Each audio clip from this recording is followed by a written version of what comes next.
If you've ever wondered whether preschool really makes a difference, especially for children who might have disabilities, speech delays, dyslexia, or behavioral challenges, this episode's for you. Today we're talking about how early preschool supports learning differences and the power of early identification. Hi everyone, welcome to Special Ed, IEPs, 504s, oh my, Conversations with DCSEAC. I'm Aleia, and today I'm super excited and honored to be joined by Lisa Graham, the Director of Early Childhood Education here in Douglas County. Hi, Miss Lisa. Hi. Lisa has an incredibly broad and extensive background in preschool and early learning, so she's the perfect person to bring in today to talk about all things preschool. And before we jump in, many parents feel nervous about preschool, especially if you have any little suspicions that you might have a developmental disability. Every emotion is there. There's fear and avoidance and worry and guilt. This is all normal. You'll keep feeling all these things, and it's okay. Today, we want our conversation to be empowering and encouraging because the earlier that children are supported, the more opportunities they have to thrive. The best tool you can have in the end is knowledge. Today, I invited Lisa because she knows more about this than anybody else, and she's going to help guide us through some of these questions. Okay, what's your background and what led you to early childhood education? Well, it's been a long journey, and it actually started back when I was a young child myself. I was not the child that had an invisible friend. I had an entire invisible classroom growing up. I even had little Johnny that would pull little Susie's hair or Sally's hair in the back of the class, and I'd write his name on the board. And clearly I didn't know much about positive behavioral supports back then. I was 5. And so it started then, the blackboards, the chalkboards, one of our jobs being to clap the erasers and get all the chalk dust out. Terrible if you have asthma, but that's what they were. And our music teacher would have the little tool that you put 5 little pieces of chalk in and it would create all 5. It's the office supplies, right? It's the tools of the classroom. And I thought they were so magical. And my favorite was the teachers always had the book with the answers in it. And I thought, that's what I want in life. I have so many questions that I want the book with all the answers. So that's the part that really stirred that love of learning. Was I felt the classroom was the place that all learning happened. And it opened the doors for absolutely any question that I had or any interest area that I wanted to explore. And so I just wanted to replicate that and bring that joy to families and to students, and to have that place that they have to go to in the day. They don't really have a choice. To have it be magical and exciting, and any of their interests that they come to in the classroom, to be able to explore them and investigate them with them and be curious about them as well. And so that's really where it started. And the teaching part, I began exploring even before I was a credentialed teacher. I was also a lifeguard and a swimming teacher at the YMCA in Florida. So when I was a young teenager, I would teach swimming lessons to little ones, anywhere from 2 to 6. My favorites were those 2, 3, 4, 5-year-olds, where I would be teaching the little ones water safety and swimming. And their parents were there. They weren't in the water with them, but they were watching. And they would ask questions from the side and how to teach them to float. And hot tip for any of you that are out there, if you have pools or if you go swimming, is one of the most dangerous things that parents do is they'll stand 3 feet away from that wall and have their child jump out to them to catch them in the water. That's what everyone does. That's what I did. And that's not what you're supposed to do. And so it was something that I learned, that much of parenting is intuitive, right? If your baby cries, you pick them up, you hold them, you change them, you feed them, you try to do all the things that you know to help support them. But they don't know these particular specifics because why would you? How would you? So the key is you're supposed to stand alongside the wall, hold your child's hand, have them jump out away from you, and immediately turn them away from you to put that hand back on the wall. Because oftentimes, if you accidentally fall into the pool, panic sets in, and you are typically looking at the far end of the wall, and in your brain, you think, that's the closest wall for me to get to. You forget you're 6.5 inches from the wall behind you. So you want to condition them into that muscle memory of turn around, the wall's right behind you, and reach and grab it there. So it was some of those, to me, minor, but yet really, really important pieces that if parents knew that, they would help support that. And they would carry that over and maintain that water safety for them when I'm not there with them. And those are the pieces for me that classroom teachers embody. These are things that we've studied for years, and this is what we went to school for. And I can share something with you to know about on behalf of your child. And what you can share with me is you know your child best. You can share with me, oh, they had a bad experience. They might be a little anxious or trepidatious, so that I can be more aware of that and introduce them more gently or slowly. It's those kinds of things. What experiences have shaped your passion for working with preschool kiddos? So many experiences along the way. I started in Florida as a teacher of the deaf, and my first experience was in a middle school classroom for oral, meaning speaking and listening, which for me was very, my undergraduate program had prepared me to sign with children, either American Sign Language or total communication. So that was a learning curve to understand, even within a profession I had studied, there are still avenues and aspects I still had to learn. And then I had always dreamed of living in Alaska. So my 23-year-old self decided to pack up our little Isuzu rodeo that we called Guido and a pop-up camper and had a sign called Alaska or Bust. And we were driving from Tampa, Florida to Alaska. We did not make it. So we landed in California. I got a job as an itinerant teacher of the deaf in Contra Costa County in the Northern California area. What's really interesting is I'm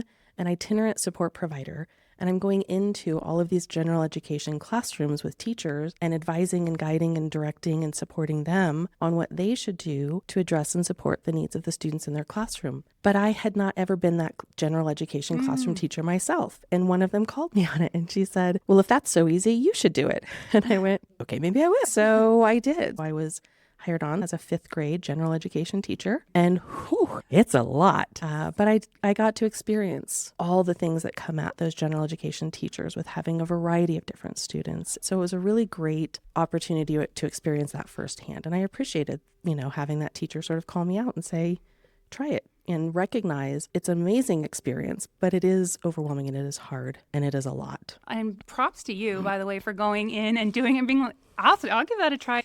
And it gives you that special knowledge for these specialists to come in and make recommendations. There's a bunch of other things that are at play, and it just gives you a richer understanding. That compassion piece is key. So I went back as an itinerant teacher of the deaf in Oakland.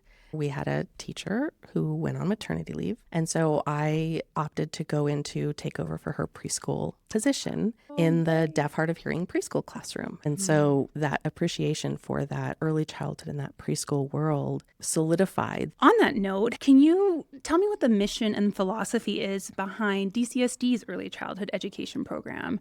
Sure. So in early childhood here in Douglas County, this past summer, we engaged in an activity with our families to refresh and revitalize our mission statement. And the goal was to make it 10 words or less. We're at 12. We're close. And so the new mission statement now is simply growing early learners through play, belonging, and partnerships with family and community. And so we were able to distill it to what really are the core components of our program. And our program is a very play-based program. And our philosophy is, if we start with belonging, that is a step beyond just inclusion. Inclusion is, okay, you're in the room. But belonging is that factor of, I want you in this room. It's not just about, you're here. It's about you bring something to us that without you, we would be missing a part of this community. And so our vision statement is, we collaborate to serve a full continuum of learners where students feel safe, valued, and connected in order to reach their highest potential. So Lisa, for many parents, they may think that preschool is optional. How would you describe why those early years are so foundational for brain development and learning? Well, there's a ton of research on it. We know that. The most critical developmental period for a child is before age 5. To 90% of the brain develops before the age of 5. Oh my goodness. So it's huge. It's a significant factor. The first 2 years of the child's life, they're typically at home with a parent or guardian, family member, nanny, grandparent, community member to support them in that. And that 3 to 5 year old time frame, which is when the brain is working to make those patterns make sense, is where preschool can give them those opportunities to play and practice and rehearse. And what looks like random free play is actually very intentionally designed learning opportunities for students to explore different materials, different activities. If you walk down the hallways of our classrooms, you'll see the cooperative art projects that our students are doing with paint and golf balls, or they're using string to measure the circumference of a ball and the various different balls. And they just see the different lengths of string, which starts them recognizing, they have bigger shapes, and it layers in the foundation for later years to start making greater sense. Those algebraic equations that they will have to learn later, the formula for circumference, we don't teach them that in preschool, but we start laying in those just through exploration and play and their natural curiosity of, what do you want to know more about? What do you think? What's your guess? Let's test it and see what happens, and have the children start putting those pieces together is where preschool shines. That is the core of what we do, is create those learning opportunities for them. It's very play-based and it's very authentic in that environment. And I contend that it's an experience for children and their brain development that their parent can't provide, because even if you are the most exceptional parent who's dedicated their entire life to enriching their child, that was not me. I was trying to survive every day. You still can't recreate the beauty of unique experiences and interacting with a peer or a teacher. It's truly just the different environment is so worthwhile during that rich time when the brain wants to develop, to vary those experiences as much as possible. And it's where they learn that cooperative play with peers, and they have to learn how to share and take turns and ask for turns differently and set a timer. And so they learn those cooperative skills and activities that really are more designed for how they will live as an independent human in life outside of their family home structure. Most of our students are going to have to go out and have a job, interact with colleagues at work. And so preschool is that opportunity for them to rehearse those skills differently. It's a great place, too, where you start seeing people with disabilities. If you don't have people with disabilities in your family, it's a great place to start introducing kids to the concept that, hey, some people are different. It normalizes it for them so early.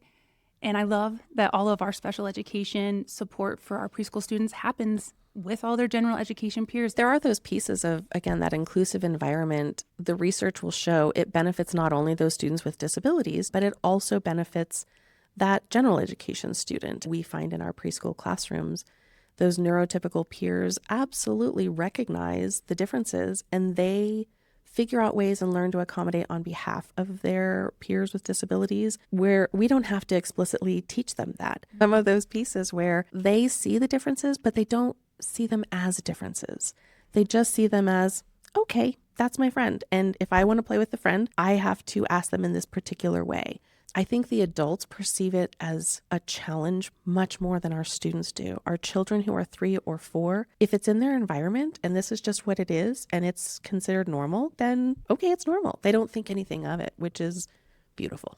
Lisa, many families don't realize that preschool is often where learning differences or developmental delays are first noticed. There's a lot of fear and wonder and worry, and sometimes it makes you not want to go seek out that information.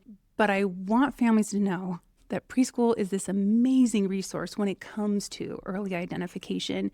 A lot of families don't realize that preschool teachers and staff are trained to look at kids, to say, is this developmentally typical? Is this something I see? Does this fall outside of that range? When trying to help parents understand that, how does your team approach trying to respectfully and gently tell these brand new parents, hey, we might be seeing something that's a little different. We want to look at it some more? Great question. We recognize that oftentimes when the first person to share any information with a parent about anything atypical, that could be their pediatrician at their 4-year-old pediatric checkup. Anytime anybody recognizes there's something atypical, it's going to sort of light up that fear in the parent of that instantaneous defensiveness, shutdown, protectiveness. I relate it often to, let's imagine you go to your doctor for your annual standard checkup. They're going to do a battery of tests, and that doctor may see something in the blood test levels, or you walked the length of the hallway and they started to recognize there was something a little off in your gait. It could be minor, it could be nothing, but they're going to bring that up and say, I'd like to look a little closer at this. Can we do more in-depth blood work? Can you do a fasting test? Maybe go to a specialist and just check it out. It's really more from the sense of, I want to catch this, whatever it might be, early so that we could then intervene if necessary medically to prevent it from becoming something irreversible later or a bigger issue later. It's really that. So in classrooms, the correlation to that is we will do a universal screener where we're going to do this general assessment of all students to see where they're at. We typically do it 6 weeks into school because sometimes this is the first experience any child has been in a school-based setting. They're not going to, in day 1 or day 2, follow the routine. That universal screener gives us that first initial opportunity to see, there's something indicating that we might need to look a little closer in this area.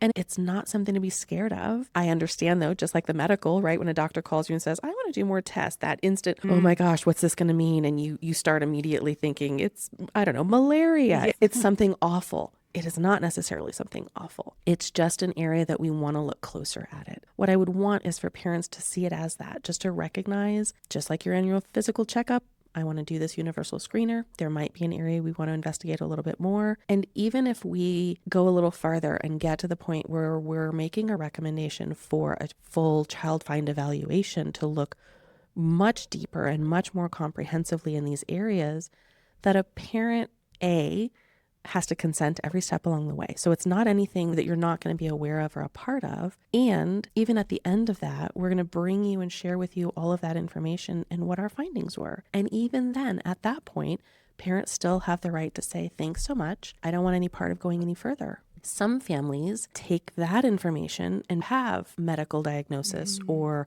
private therapies that they want to explore outside of the school. That's fine. That's all good and okay. Every parent will make a choice for their own child that works best for them. All we would want is the opportunity to provide that information to families so that they have the information to make the best choice for their child. But it's nothing to be afraid of. I love comparing education to the medical field. I think it's an analogy a lot of people understand. I would talk to my doctor, but I would hope that if your doctor's like, ooh, I think you might have an infection, let's run a test, that you're not like, nope. No, because it's just going to get worse. It just means you're going to take antibiotics for 2 weeks and you'll be 100% okay. But if you left that infection, it could spread. It could go septic. It could get so much worse. It's so much harder when it's your child and you're worried and you wonder, what do labels mean? What does this mean? Some people worry what their families will think, or there's so many things to be concerned about. But every single worry or concern doesn't mean your child's going to have a significant disability. Sometimes it can be like your kiddo is struggling to communicate their needs, but we can teach them and fully pull them back up. And I don't know a parent out there that would say, I want to keep a resource away from my child that would help them be successful.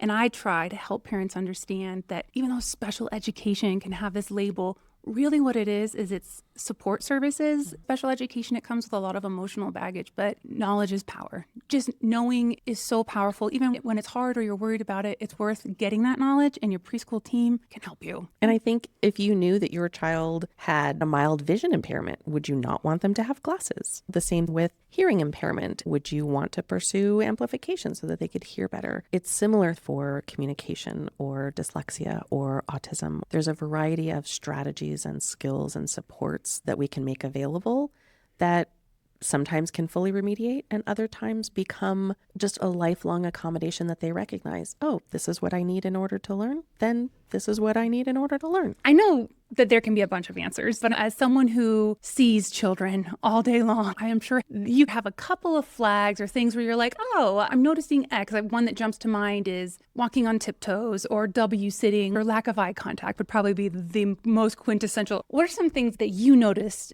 that might be early signs at the preschool age? I won't go into any particular category area specifically, but there's a variety of sources out there. The CDC, the Center for Disease Control, has quite a few number of resources about those milestones, sort of what is typically expected. Colorado Department of Education, Colorado Department of Early Childhood, they all also have We call them the one-page wonders that will give you just a little synopsis of what to expect at 2 and 3 and 4 and 5, just to see if your child is making expected progress along those developmental milestones. Some of them that we look for are primarily in the communication and language. Remember that vision and hearing is that first neural pathway, language is the second neural pathway. And so how many words is your child using to communicate? Are they using words to communicate? If they are 3 and they're not using any language or words specifically, and they're just pointing and grunting, taking you by the hand and bringing you over, they're still demonstrating communicative intent.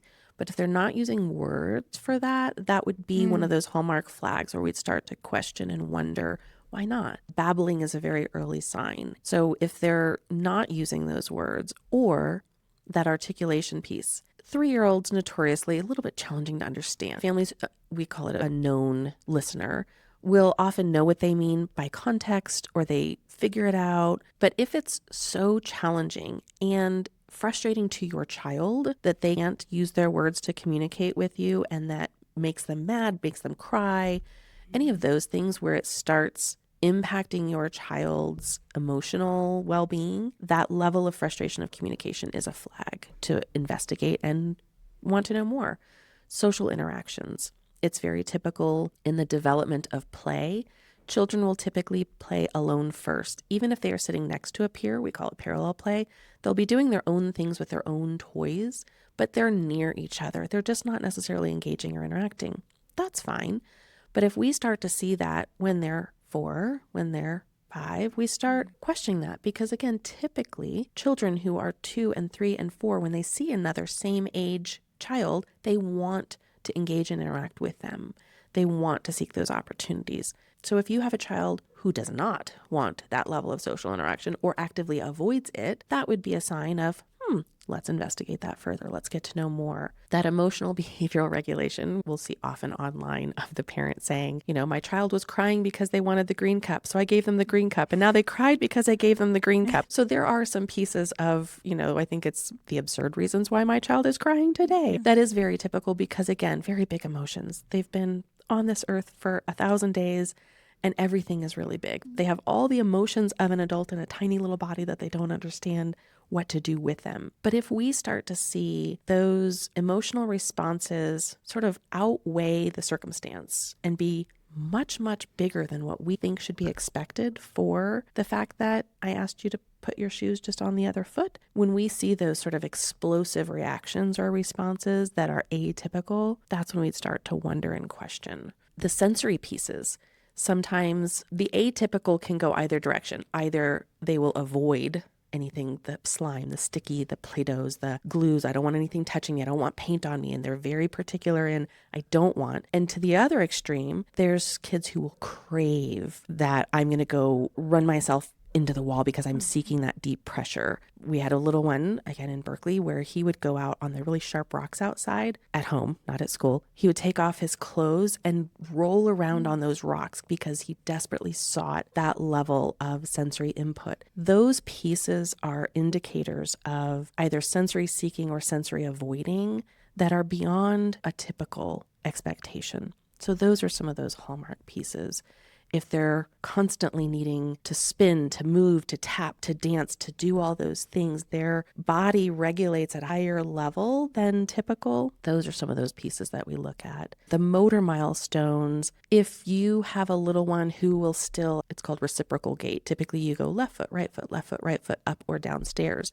But if they're continuously going down one step down and then joining, and one step down and joining, and one step down and joining, that's sort of atypical, the tiptoes that you mentioned. If you have cupcakes on a counter and they go up on tiptoes to see what's on the counter, okay, fine. But if they regularly are doing these things or don't want to be in shoes because the shoes sometimes prevent them from being able to go on tiptoes, if you were to take them to the playground and you look around at what the majority of all the other kids are doing, and your child is doing something really different than that, or at an age that seems a little old to still be doing those things, spidey senses kick in.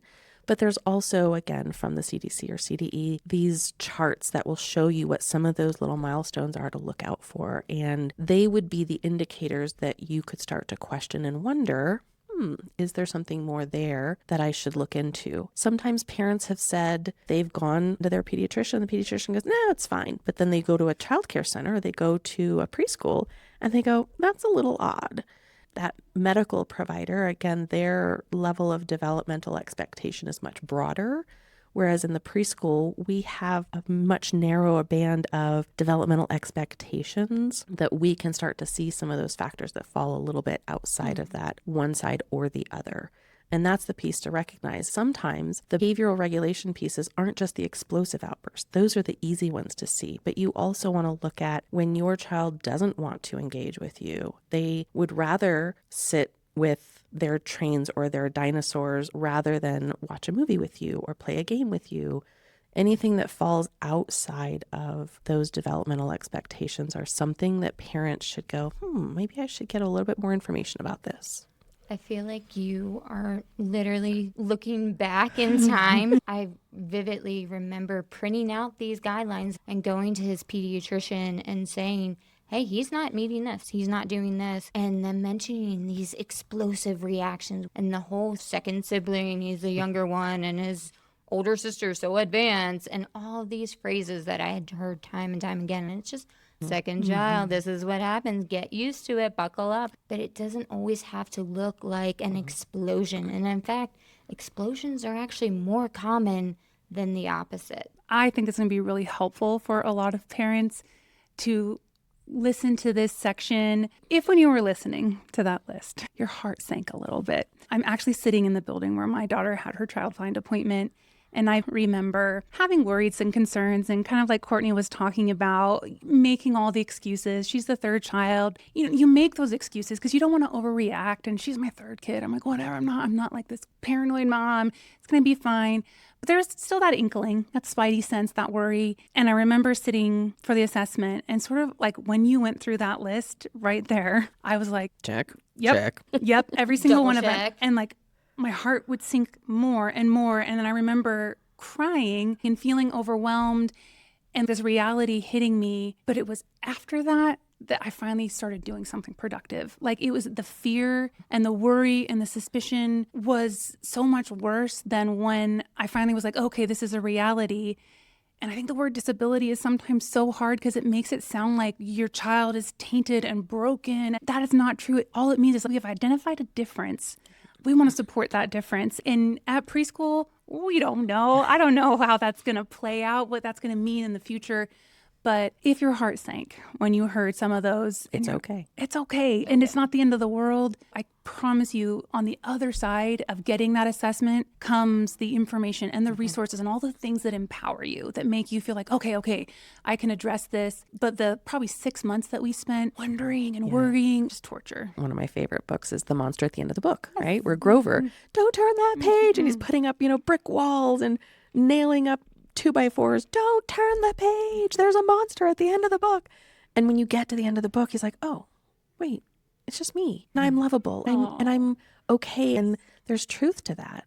When a mom specifically learns that she's pregnant, you immediately start dreaming. You immediately start planning. Or are they going to be happy and healthy and a contributing member of society, and they're going to get married? All the things that you imagine, and then you have this disability label, and then you immediately start thinking, that's it. All those dreams are crushed. That's never going to happen. They're never going to be happy. They're never going to get married. They're never going to have a job. And it's not that at all. It just may look different. And it's about the how they might do it that will be different than what you had played out in your head.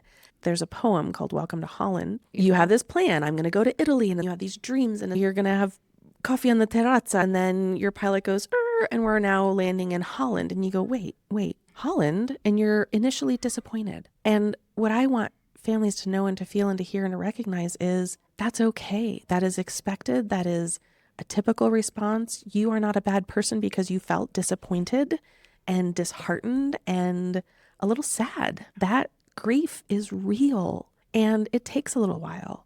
And so you get off the plane and you're in Holland. It takes you a little bit to appreciate what you can see, because all you have in your mind is, but it's not what I wanted. It's not what I thought. It's not what I expected. And there is beauty in Holland. And there's another author who wrote, autism is not a trip to Holland, because sometimes, right, This particular author says it's more like being in a jungle without a map, and it's chaotic and you feel lost, and it's not just a serene, lovely trip in Holland where you can watch the windmills.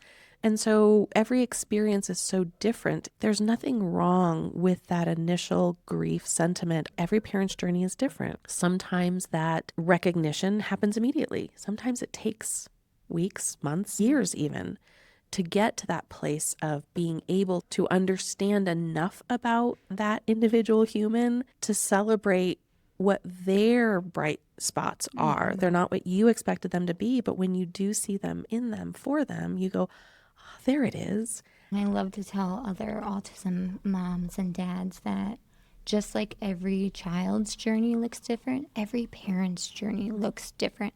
And it might have taken you a little bit longer to accept it and love it and embrace it fully, but that doesn't make you any different. Right. You're not a bad person. Yeah, I might have been the one fighting for the diagnosis, but that doesn't mean I'm a better advocate. No, that just means my journey is different. No journey looks the same, and that's okay.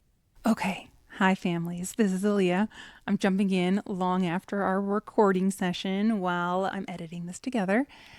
Lisa, Courtney, and I could have gone on talking forever, and we basically did. We actually all really like each other. We all love to chat, and we're all passionate about early childhood education, and we had so much to share about the preschool experience, especially for parents learning about disabilities and special education. We just ended up talking way longer than we could reasonably expect you to listen to a podcast. So we decided to split our conversation into 2 episodes. So make sure you come back next week to hear us talk about the distressing connection between preschool and suspensions, as well as early identification, IEPs in preschool, and the benefits and challenges of attending a DCSD preschool versus a private childcare center.